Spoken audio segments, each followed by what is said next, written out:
Hi! Hey! Hi!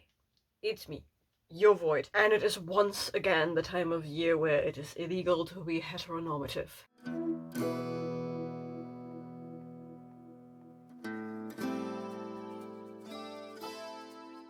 It's Pride Month! And yes, I'm feeling kind of naked, not wearing the shirt I always wear for my June TBRs. Alas, I couldn't find it. That is what you get for reorganizing your closet. Oops. Doesn't matter. It's still about to be June. That means everything is rainbow colored, everything is sparkling. Lady Gaga has risen like Mariah Carey does on Christmas. And it is the time of year where I read predominantly queer books. Usually I host a challenge, a reading challenge that is based on the pride flag or around the different pride flags. This year, however, things are a wee bit different. Not because I'm playing my game. I'm not playing my game because I have a set TBR for this month. No, this month is going to be different because while I was looking at my stats, as my reading stats for 2025, I realized every single Sapphic book that I picked up on accident. As in, I picked up the book because I wanted to read the book, and then it happened to feature a Sapphic relationship. So I want to change that, and I will specifically read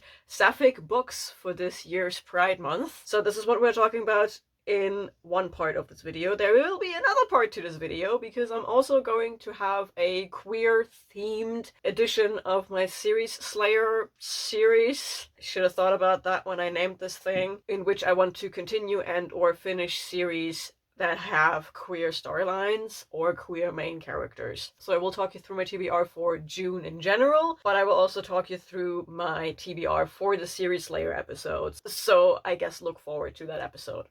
Let's start with my general picks for June. The first two picks I have for my June TBR not only are Sapphic, but they are also part of my r/fantasy TBR bingo. So double whammy, I guess. The first one being Bloom by Delilah as Dawson, which I don't know a lot about. I did read the blurb before starting filming this video. We call that character development, but the blurb didn't give much away. It just says that two ladies, Ash and Rosemary, meet and then become obsessed with each other. Rosemary apparently wants to be Ash, but at the same time wants to be with Ash, and then she becomes obsessed with her, but at the same time something is devouring Rosemary? I think? I don't know, the blurb didn't really give anything away about this story, so yay. And the second pick is Automatic Noodle by, I think it was Annalee Newitz. Look at me, trying to remember author names. Character development! And Automatic Noodle is about a bunch of robots that reawaken in, I think it was the near future? Not the far future, the near future? And they then start a noodle restaurant for some reason, but then they get review bombed, so now they have to do this whole thing called community in order to keep their shop running. And Pride Month is all about community. And I kid you not, if you have not been to a Pride March, try to go to a Pride March. There is no place on earth where you will feel more at home without knowing a single person. Pride marches are one of the places I have felt the safest, the most welcome. It is ridiculous. If you have not been to a Pride March, try to go to a Pride March if you can. Don't be a dick about it. If you're not queer, don't be a fucking dick about it. Like, come on, we're all humans. We are all in this shithole together, okay? Back to the theme with the obsession and the dark horror gothic romance stuff. The next book I have is An Education in Malice. In Malice? Yes, In Malice by St. Gibson, which is a dark academia love story between, what are their names? Laura Sheridan and Carmilla. I completely forgot what this is about. It's a St. Gibson, so I was like, yes, gimme. Also, I just love the covers St. Gibson is getting, so let's read the blurb together, shall we? Because I didn't read that before the video started. Oops. Love is a sacrifice. One of us was always going to plead for the other. Deep in the forgotten hills of Massachusetts stands St. Perpetua's College. Isolated and ancient, it is not a place for timid girls. Here, secrets are currency, ambition is lifeblood, and strange ceremonies welcome students into the fold. On her first day of class, Laura Sheridan is thrust into an intense academic rivalry with the beautiful and enigmatic Camilla. Together, they are drawn into the confidence of their demanding poetry professor, De La Fontaine, who holds her own dark obsession with Camilla. But as their rivalry blossoms into something far more delicious, Laura must confront her own strange hungers.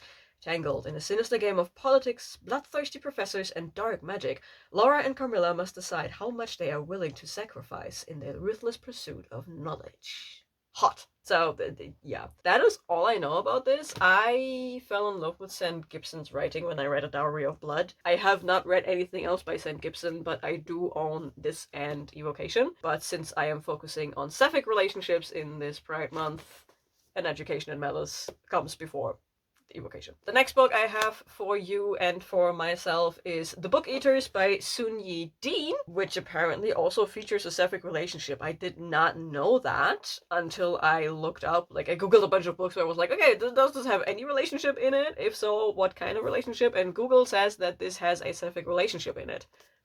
I picked this up after I saw Gavin from Gavin Reads It All read it, and the way he described it, I was like, this sounds actually kind of interesting, so that's why I picked it up. Not knowing that there's a Sapphic relationship in it. Coolio! Double whammy, I guess. Again, I have not read the blurb before starting the video, so we will read it together, but just real quick, I just saw V.E. Schwab has commented on this, which makes it instantly a lot more attractive to me. Hidden across England and Scotland live 6 book-eater families. The last of their line, they exist on the fringes of society and subsist on a diet of stories and legends. Children are rare and their numbers have dwindled, so when Devon Fairweather's second child is born, a dreaded mind-eater, a perversion of her own kind, who consumes not stories but the minds and souls of humans, she flees before he can be turned into a weapon for the family, or worse. Living among humans and finding prey for her son, Devon seeks a cure for his hunger.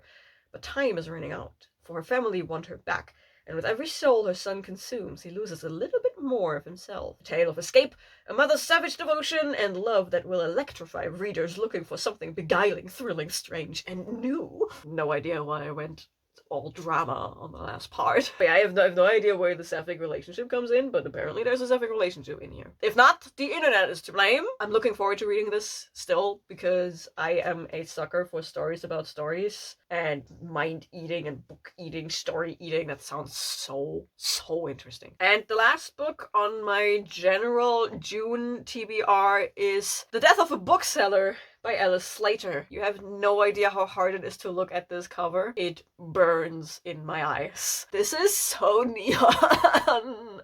I don't even remember why I picked this up. I think Kirsty from K-Beth Bookish held this up into the camera once upon a time, and that was enough for me to want to have it. It is very easy to convince me to get a book. Again, once upon a time I read the blurb of this, and I forgot what it is about, so let's read it together again. Would you kill for a good story? Roach, bookseller, loner, and true crime fanatic, sometimes horse of a certain witcher, has no interest in making friends. She has all the company she needs in her serial killer books, murder podcasts, and her pet snail, Bleep. That is cute. That is until Laura joins the bookshop, another Laura. With her cute literary tote bags and a sunny smile, she's everyone's favorite bookseller. But beneath the shiny veneer, Roach senses a darkness within Laura, the same darkness Roach possesses. And as curiosity blooms into morbid obsession, Roach becomes determined to be part of Laura's story, whether Laura wants it or not. Dun dun dun! Okay. You wanna hear the short pitch in a drama voice? Let's do it in a drama voice. Deliciously dark, unsettling, and utterly addictive, Death of a Bookseller is a rollercoaster of suspense that will make your skin crawl and your heart pound. Can you tell that I'm a theater kid? So, yeah, another story of obsession, I guess, and another Sapphic story. I sense a theme here! But yeah, this is the first half of my TBR. This is what I plan on reading in June as a whole. A lot of Sapphic romance. Duh. And now on to my TBR for the series Slasher episode that I plan on doing this month. This is not limited to Sapphic books. This will be all kinds of queer books, but it will be all continuations and or finishing out series. Starting with Juno Dawson's Shadow Cabinet. I read Her Majesty's Royal Coven, you can see it right behind me, earlier this year, and it was my first 5-star in so long! It was my first 5-star in almost a year, so I immediately got myself the sequel, and I really want to read the sequel now, because shit happened at the end of book 1, and I need to know. Cue the Jacqueline Hyde song. I need to know. I need to know what's going to happen with all of these characters. Yes. This technically still falls into the category of Sapphic books because most of the characters in here are women, and at least one of the main characters from the first book, should she show up in book 2, which I think, because she is by name mentioned in the blurb, she's in a lesbian relationship, so yay. But yeah, Her Majesty's Royal Coven, the series, not just the book, the series, follows a bunch of witches. It is written as a direct fuck you to J.K. Rowling and the series that shall not be named. And we follow these witches. There was a prophecy of a sullied child that is going to wake up a very evil creature, entity, demon thingamathing thing, and that prophecy sent a bunch of ripples throughout the world, and then shit happened. I can't tell you what book 2 is about because book 2 follows the events directly after the end of book 1. And there are 2 things. Well, there are 3 things that would be major spoilers, so I can't tell you what book 2 is about. Just be rest assured we follow the fallout of book 1. And I really hope this is not going to be second book syndrome, because this is a trilogy.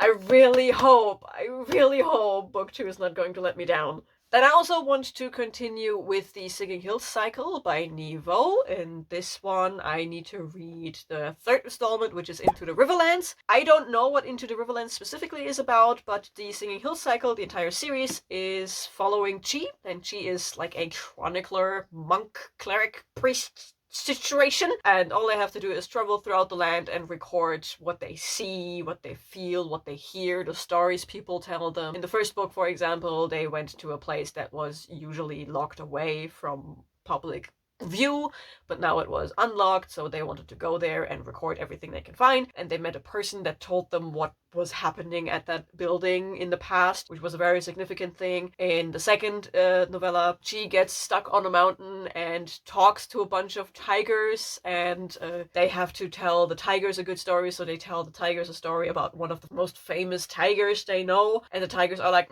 that is not quite how it happened, let us correct that. So the entire novella revolves about the back and forth between the tigers and Nghi to fix this legend of this super duper amazing tiger. And in volume 3, I don't know what's going to happen in volume 3. I just know there's a boar on the cover, so given that the covers are usually kind of indicative of what is going to happen in the story, I expect a talking boar or something like that. I don't know. These are giving fairy tale vibes with an Asian setting. It is beautiful, easy storytelling that is just so relaxing. I love the Singing Hills cycle, which is kind of why I want to continue it. Then next up we have Mastery by Alethea Faust, which is the second book in the Sex Wizard series. I am finally continuing the series. I put the entire series on my 12 and 12 to read for this year, and then I just promptly ignored that fact for the first 4.5 months of the year, and then I said, wait a second, the final book of the series is coming out on the 30th of June.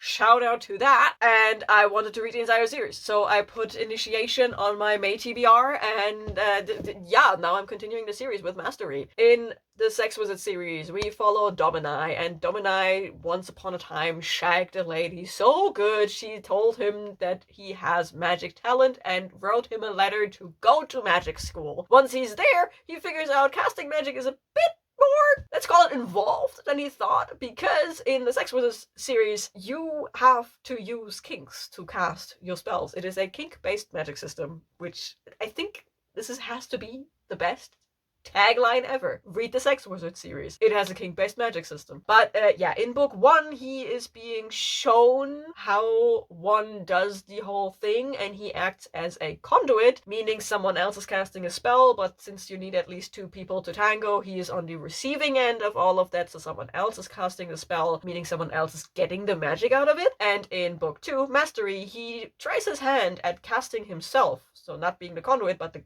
person who does the magic, who gets the magic, but it seems he has some trouble with that, so he gets help by the headmaster of the school. His name is Arlon, and you can see him right here, and we go from there. That is all I know about this book, and I'm looking forward to reading this because, yes! Book 1 was somewhere between 75 and 90% smut, but what little plot you got was so good. It was so good. And I know from just following Alethea Faust on social media that there is a high fantasy plot in there with, like, at some point the king gets involved and bullshittery happens. So yeah, I'm very much looking forward to reading this. I also had this for years, so it's about time that I read it. You know. The next thing I want to read for my series slasher is Little Wings of Fate by Clio Evans. If you have been around my channel for a hot second, you will know that I love Clio Evans's books, especially the Creature Cafe series. It is actually quite insane that I haven't finished reading the Creature Cafe series yet, because it is a collection of novellas. It is 10 novellas. None of these things is longer than 150 pages. How have I not finished the Creature Cafe series yet? So I will once again put Little Wings of Fate on my TBR, and this time it will be read, because what the fuck. And in Little Wings of Fate, we follow two angels who are looking for a mate. I think only one is looking for a mate, and he's looking for a mate for the other one, I think. If I'm not mixing up this plot with the plot of Little Song of Pain. I might be mixing up things here, but I know definitely for sure it's about two angels, and they will fall in love with a human, because that is what this entire series is all about. There is this cafe, it's called the Creature Cafe, it is run by the barista, and the barista's talent is to match up humans and monsters that are fated mates. This entire series is about fated mates, and the bunch of kinks. It is like the smuttiest thing you can read after Sex Wizards, I guess. But in this one, it is definitely two angels and a human, and I believe this is also a novella where the entire story about Lucifer is coming to a peak, because the next one, the final installment, is then about Lucifer and the barista.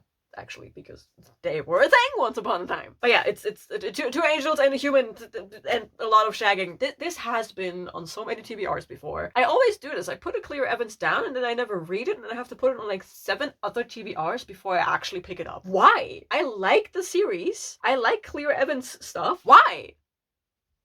Why? And the last two things on the TBR for my series slasher episode will be CinderElla. I always want to say CinderElla because of the way it's written. And Beauty's Beast by St. Lynn, which are fairy tale retellings. And they take, in this case, Cinderella and Beauty and the Beast. And they usually do some gender swapping and stuff. And these fairy tales, they stick relatively closely to the original. But you always have at least one trans black main character in these. That is why the entire series is called Black Trans Fairy Tales. Very on the nose. I read Mermaid eons ago, and it was a Little Mermaid retelling, and it was so damn cute. It was so good. It is one of those stories where I was like, if I could explain to someone else what gender euphoria is, it is in Mermaid. The way the characters feel in Mermaid is what gender euphoria can feel like. And I wanted to read the other two in the series since I read Mermaid. I just for some reason never picked them up, and I thought to myself, well, it's Pride Month, so I might as well. So I'm picking up both of these for my series slasher, and with that I will continue and then finish out a series. Yay! So there you have it, an entire TBR. I can only show you half of it.